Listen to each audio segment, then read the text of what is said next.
একটা রিলসে আমি বাচ্চাদের খাবার দাবার নিয়ে বলেছিলাম, মায়েদের কতটা বোঝাতে পেরেছি জানি না। তবে এটা বলবো যে যখন ওদের সলিড ফুড স্টার্ট হবে, মায়েরা কয়েকটা পন্থা অবলম্বন করুন। প্রথমত আমাদের রান্না করা খাবার অয়েল জাতীয় মানে এগুলো ঝাল মশলা জাতীয় 3 বছর দেবেন না। 3 বছর পর দেবেন, 3 বছর পর দেবেন না।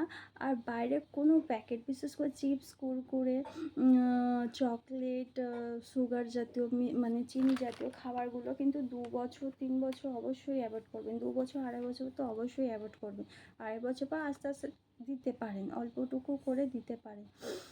এতে কি দেখবে, বাচ্চারা বাড়ির প্রত্যেকটা খাবার, বিশেষ করে রুটি, ভাত, ডাল, সবজি, মাছ, মাংস, ডিম, ওরা খুব সুন্দর করে খাচ্ছে। যদি বলো কী করে তুমি বুঝতে পারলে, কারণ আমি আমার মেয়ের মধ্যে এগুলো ট্রাই করছি, তাই আমি অনায়াসে বলতে পারছি আমার মেয়ে প্রত্যেকটা বাড়ির খাবার খুব সুন্দর করে গুছিয়ে খায় আর টাইমে টাইমে খিদে পায়।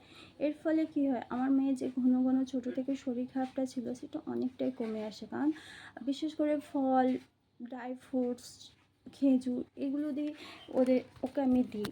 এগুলো প্রচুর ওর শরীরকে ভালো রাখতে সাহায্য করে। তো ওইগুলো না কিনে দিই, এই ফল, ড্রাই ফ্রুটস এগুলো আমি কিনে দিই।